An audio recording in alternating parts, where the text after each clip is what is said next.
BDR সদর দপ্তর পিলখানায় সেনা হত্যাযজ্ঞে শহীদদের কবরে শ্রদ্ধা নিবেদন করেছেন প্রধানমন্ত্রী তারেক রহমান। 25 ফেব্রুয়ারি বুধবার সকাল 10টা 10 মিনিটে প্রথমে রাষ্ট্রপতি মোহাম্মদ শাহাবুদ্দিন শ্রদ্ধা জানান, পরে শ্রদ্ধা জানান প্রধানমন্ত্রী তারেক রহমান। সেখানে তারা শহীদ সেনা কর্মকর্তাদের জন্য দোয়া ও মোনাজাত করেন। এর আগে সকাল 10টার দিকে বনানীর সামরিক কবরস্থানে আসেন প্রধানমন্ত্রী তারেক রহমান। কিছুক্ষণ পরেই আসেন রাষ্ট্রপতি মোহাম্মদ শাহাবুদ্দিন। তাকে স্বাগত জানান প্রধানমন্ত্রী তারেক রহমান। এরপর শহীদ সেনা কর্মকর্তাদের স্মৃতিস্তম্ভে পুষ্পস্তবক অর্পণের মাধ্যমে তাদের প্রতি শ্রদ্ধা জানানো হয়। পুষ্পস্তবক অর্পণ শেষে রাষ্ট্রপতি ও প্রধানমন্ত্রী কিছুক্ষণ নীরবে দাঁড়িয়ে থাকেন। এই সময় সশস্ত্র বাহিনীর একটি চৌকস দল সামরিক রীতিতে সম্মান প্রদর্শন করে। বিউগলে বেজে ওঠে করুণ সুর।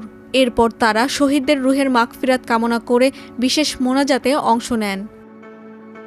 শহীদদের শ্রদ্ধা নিবেদনের জন্য উপস্থিত ছিলেন স্বরাষ্ট্রমন্ত্রী সালাউদ্দিন আহমেদ, সেনাবাহিনীর প্রধান জেনারেল ওয়াকারুজ্জামান, নৌবাহিনীর প্রধান অ্যাডমিরাল এম নাজমুল হাসান ও বিমান বাহিনীর প্রধান air chief marshal Hasan Mahmud Khan এবং স্বরাষ্ট্র মন্ত্রণালয়ের জননিরাপত্তা বিভাগের সিনিয়র সচিব, বিজিবির মহাপরিচালক ও শহীদ পরিবারের সদস্যরা।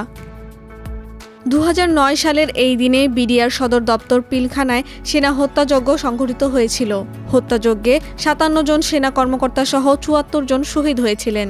সেখানে পিলখানায় থাকা সামরিক বাহিনীর কর্মকর্তাদের পরিবারের সদস্যরাও চরম নৃশংসতার শিকার হন। 2024 সালে দেশ ফ্যাসিবাদ মুক্ত হওয়ার পর থেকে দিনটি জাতীয় শহীদ সেনা দিবস হিসেবে পালিত হচ্ছে।